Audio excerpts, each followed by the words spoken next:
Thank you for staying with us. You're still watching The Breakfast on Plus TV Africa. It's time to discuss our first hot topic, and this says Naira for crude. IPMAN eyes petrol price reduction. Now, the Independent Petrol Marketers Association of Nigeria has sought a reduction in the price of petrol across the country. The group urged the Dangote refinery to consider reducing its ex-depot price from 970 naira per litre, since the estimated cost of landing petrol on Nigeria's shores has dropped to about 900.28 naira per litre. President Bola Tinubu had, during a Federal Executive Council meeting on July 29, proposed the sale of crude to local refineries in Naira, which the FEC adopted.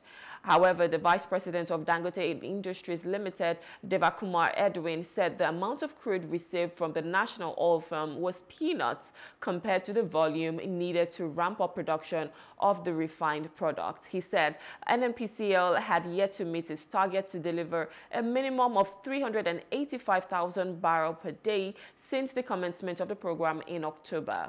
He said, we need 650,000 barrels per day. NNPCL agreed to give us a minimum of 385,000 barrels per day, but they are not even delivering that. Now, joining us to discuss all of this is Nick Agule. He's an oil and gas expert. Good morning, sir. Thank you for joining us.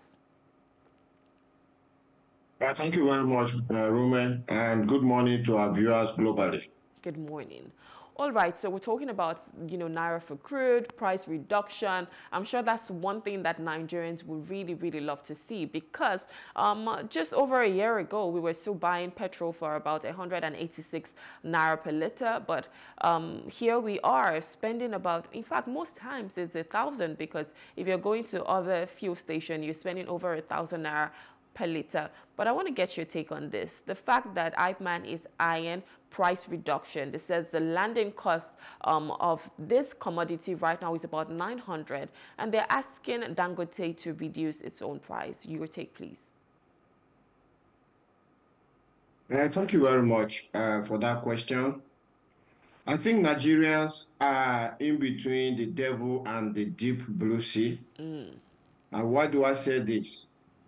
Where is Nigerians, where is the petrol that Nigerians are consuming coming from today? It's coming from two sources. Dangote refinery, a private refinery, a clear monopoly in the Nigerian market. No one else is refining even up to 20,000 barrels per day. And he has a capacity to refine 650,000 barrels per day. So he is a clear monopoly. Or we import. And when we import, we are going to add all sorts of charges to the imported petrol. Unfortunately for us, neither of these two sources for petroleum products in Nigeria is going to help us. Neither of them is going to be fair to Nigerians, because number one, Dangote being a monopoly, I have never seen anywhere in the world where a monopoly gives fair pricing. Because he is dominant, he controls the market, he knows that whatever price he sets, we will be forced to buy it. Who else is going to give us a price, perhaps, that is significantly lower than his?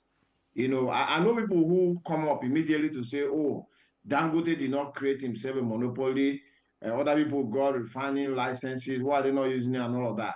Those are valid questions that can be answered in a different discussion. But we are looking at the reality as of today. As of today, Dangote is a monopoly. Yes, he didn't create himself a monopoly, but he is a monopoly, right? So we can't get fair pricing from a monopoly. Again, we cannot get fair pricing if we are importing petroleum products. This is why the only other option that will bring succor, that will bring Nigerians to buy petroleum products at fair pricing, is our 4 refineries that have a combined capacity of 445,000 barrels per day.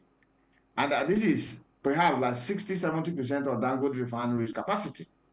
If these 445,000 barrels were also being refined, this is where they will put competition to Dangote refinery. Then Dangote refinery will no longer control the local market. The Dangote refinery will now have to fight for a share of the market. And that is the only time that Nigerians are going to see fair pricing in petroleum products. But Rume, the bad news as we enter into 2025 is that for so long as Dangote remains a monopoly, and the other option that we have is to import petroleum products at expensive prices, Nigerians will continue to groan under the yoke of heavy petroleum prices.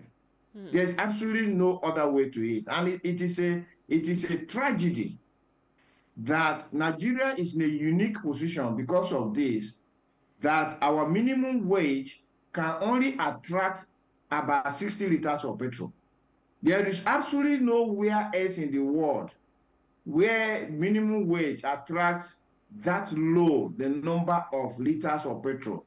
I can give you an example with the UK, because it's an economy are also operating. The minimum wage is about $2,000, and the average price of a liter of petrol is £1.50, right? So even if you buy 1,000 liters of petrol, it's only going to cost you £1,500. You will still have £500 to deal with. So if you want to buy 60 liters of petrol in the UK, it will only cost you £90. It will even cost you £100, and your minimum wage is £2,000.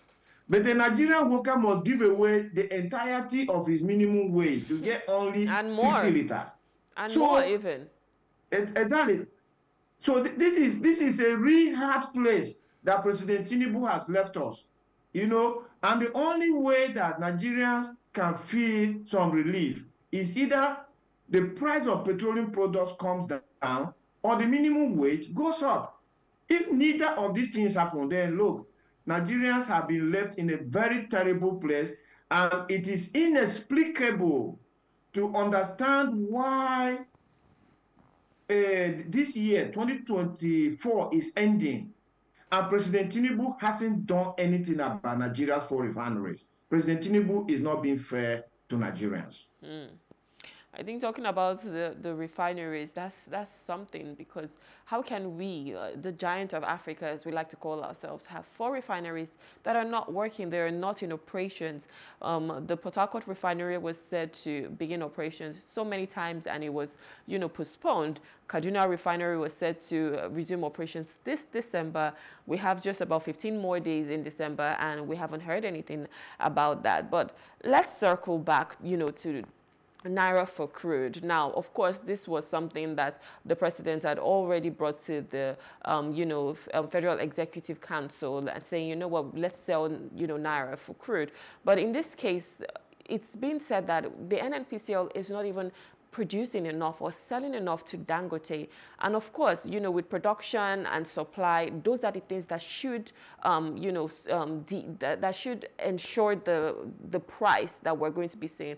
But with Dangote coming up as a monopoly at the moment, how can we ensure that, we still put him at the leash that, your price cannot go over this, because if the landing cost is going to be XYZ amount, you cannot, be charging us way more than that. What can they do to ensure that we have fair pricing in Nigeria? So there are a couple of things that can be done. The Dangote refinery has got 3 regulators around it. They've got the Nigerian Midstream and Downstream Petroleum Regulatory Authority. Yeah. They've got the Federal Competition and Consumer Protection Council around them. They've got the Standard Organization of Nigeria around them. And of course, we have a Ministry for Petroleum Resources, So these organizations need to do their job.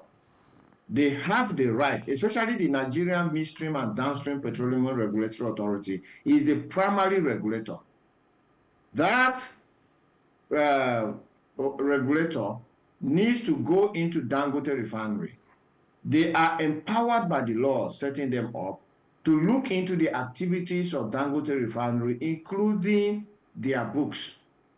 And if they examine their books, they will be able to see how much it is costing Dangote Refinery to refine a liter of petrol. And from that findings, they can then see how much Dangote is adding as margin or profit to the cost before determining the selling price. And if they find that that margin is exploitative, which I believe it must be, and that is why landed Petrol is competing with his own pricing, right? Then the regulator needs to take action. They need to take regulatory action by forcing Dangote Refinery to give fair pricing to Nigerians, even as it is a monopoly, right? So it doesn't mean that as a monopoly, they have the right to hike the price of petroleum products, probably hike it to the level where it is now going to be competing with expensive imports. A regulator can actually stop them from doing that. So that is one way for the immediate time, in the short term, that Nigerians can begin to experience fair pricing. But like I said, the most sustainable way is for President Tinubu, just like he pronounced fuel subsidy is gone, he must pronounce now that NNPC mismanaging our refineries is gone also. Until he does that, I don't know what he wants for Nigerians. Well, so if we're looking at, reducing the price of petrol for Nigerians, because I'm sure that's what IPMAN is trying to do as well, ensure that there's fair pricing. What are some ways you think we can go about it? Maybe not just for Dangote, because there are other marketers who are bringing this product in. How can we ensure that, Nigerians don't have to pay exorbitant amounts? Because with petrol, it is a ripple effect on the entire economy, of course, from transportation to people using it as an alternative source of power. We're highly dependent on this product, and if we're not going to get it at fair pricing, a lot of businesses will just close down. A lot of people cannot afford it. A lot of people cannot pay transportation, and of course, there's inflation on food because those items need to be transported from the farms into the city. So if we're not looking for ways to ensure that this commodity comes to, a very good pricing that Nigerians can afford, then I don't know what the government is doing about it. But if you were to advise, you are an expert, how can we ensure that we have fair pricing, or what we need to be doing? If we need to sell the Naira for the Naira for crude and, ensure that is being implemented, how can we, because for the local person, for the common man in Nigeria, he's just thinking of going to the gas station and just buying fuel, and it's not taking out a huge chunk from his pocket. What can we do as an expert?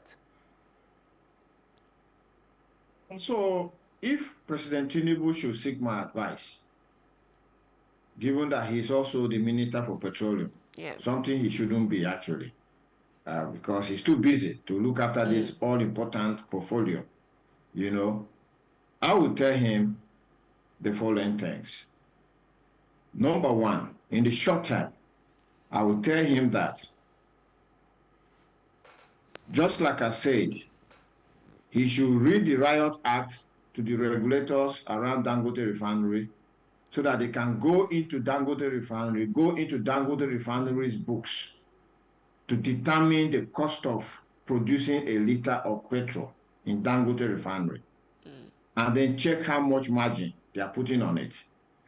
And if that margin is too much or too high, because they are abusing their position as a monopoly, they should set a bar to say that your margin cannot be above X Naira on top of the cost price.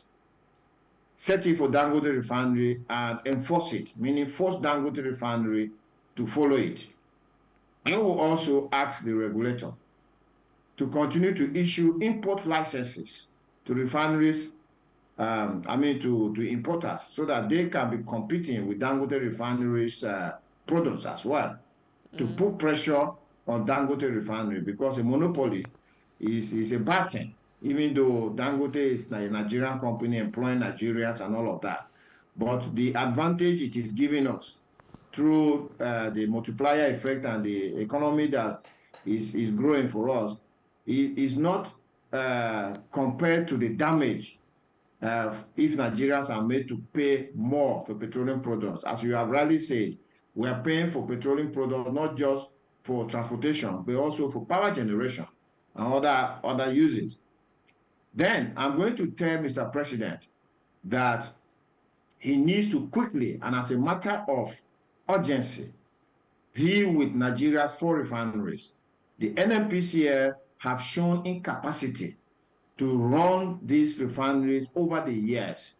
And there is absolutely no way that we can continue to keep entrusting these 4 refineries in their care. If you continue doing the same thing and you're expecting different results, I think they say that insanity is setting into your affairs. So Mr. President is not a new person to Nigeria. He knows right from his days as governor of Lagos State that the NNPCL have failed to manage Nigeria refineries. So I wonder what he thinks can now happen differently, especially with the same NNPCL management that he inherited. Mr. President has changed the management of almost all the other economic factors. He has changed the Minister of Finance, he has changed the central bank governor, he has changed the customs man, he has changed the FIRS man, he has changed the MASA, he has changed everything around that is important about the economy. But he has failed to change the NNPCL management, right? So I would tell him he must do that, and decisively too. Then I would tell Mr. President, you inherited 3,000 megawatts of electricity. We are still doing 3,000 megawatts of electricity with national grid now collapsing more frequently under his care. Yeah. That he must deal with that. Because number one, if he deals with that, the pressure on petroleum products will be reduced, just like you said. Yeah. And then number two, there is no same country in the world that can think that they will develop with 3,000 megawatts of electricity. Mr. President just came back from South Africa. There are only 65 million people, less than half the population of Nigeria, and they are on 55,000 megawatts. Yeah. So how can South Africa be on 55,000 megawatts and 60, Nigeria hopes to develop with 3,000 megawatts, right? So these are the kind of things I'll be telling him to tackle for the economy as regards petroleum products. Yeah, I completely agree with you. But I want to just touch on the refineries real quick because, of course, we need competition, and competition plays a major role because if Dangote refinery is going to be a monopoly, then he can determine whatever price he wants to set. But if he knows that there are other, people here now, other factors or other competition that can set those prices however they want, it will just be everybody trying to ensure that their price is lower so that people can afford it. So what can we do with our own refineries here in Nigeria? Do we need to, include people from the, the public sector? Do we need to sell it out? What do we do to ensure that we are also producing our own product and not just relying heavily on Dangote refinery at the moment that everybody thought was going to be the savior coming soon? What we need to do with our 4 refineries is we have to introduce private sector participation into the refineries. How we want to do that is dependent on what Mr. President wants to do. There are different options open to him, right? He can outrightly sell these refineries the way President Obasanjo did, right? He can also, if he doesn't want to sell them outrightly, then he can apply the incorporated joint venture approach, which is the NLNG model. In the NLNG model, Nigeria, as a country, as a government, owns majority shares in NLNG. It's got 49%. Then there are 3 other oil companies that have shared 51% amongst themselves. Now, as an incorporated joint venture, it is the NLNG as a corporate entity that goes out to look for money to build a plant and then liquefy gas and sell the gas and make profit and share the profit to the shareholders, of which they've been paying billions of dollars into Nigerian coffers. It will interest Nigerians to know that the NLNG model is such that the management team of the NLNG is split between the shareholders. So the Shell that has about 25% of NLNG supplies the managing director. So the managing director of NLNG is a Nigerian. They have always been Nigerians, but they are of private sector pedigree. They come from Shell. And then the NNPCL supplies the deputy managing director. And then the other two IOCs involved supply the other management staff as well.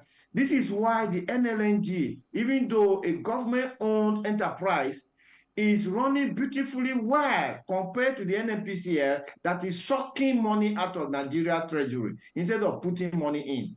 And the NLNG started with train 1. Today, they are about to finish train 7. So you can see that they are growing, whereas the NNPCL started with 4 refineries, and refineries are dead. Today, we should have been talking about 10, 15, 20 refineries that are being operated by this same NNPCL. Nothing like that is happening. NNPCL is not doing anything in gas. They are not doing anything in pipelines. Don't forget that Nigeria's pipelines are also being run by the NNPCL. Yeah. Rume, do you know there are pipelines crisscrossing this country from south to north, such that if the NNPCL was managing them well, they will be pumping either crude or petroleum products through the pipelines to the point of consumption. And all these tankers you see on the road, they will not be on the road. You see where they say that a tanker has fallen down or has crashed, and Nigerians have gone to scoop petroleum products, then there is a fire, and then it incinerates all of that the can be Nigerian. avoided. This is caused by NNPCL's inefficiency. Because if the NNPCL had managed our pipelines, the petroleum product that tanker was carrying from Lagos to Maiduguri, imagine that distance, or carrying petroleum product, would have gone to Maiduguri with a pipeline. Yeah, and then it landed in Maiduguri, and then the tanker would just lift it from the depot and supply it to a petrol station just nearby. You know, that kind of thing. In fact, they could by now have extended the pipeline such that a pipe can move from the depot to a petrol station to supply them without using tankers at all. So the NNPCL has been a problem of Nigeria, and that is why they have pinned down these 4 refineries, and these refineries are not working well. So President Tinubu, in a nutshell, must introduce private sector into the refineries. How he wants to do it is left to him, but if he leaves these refineries in the hands of the NNPCL, Rume, in this 2025 that we're entering, we'll continue to analyze this thing until President Tinubu's tenure ends in 2027.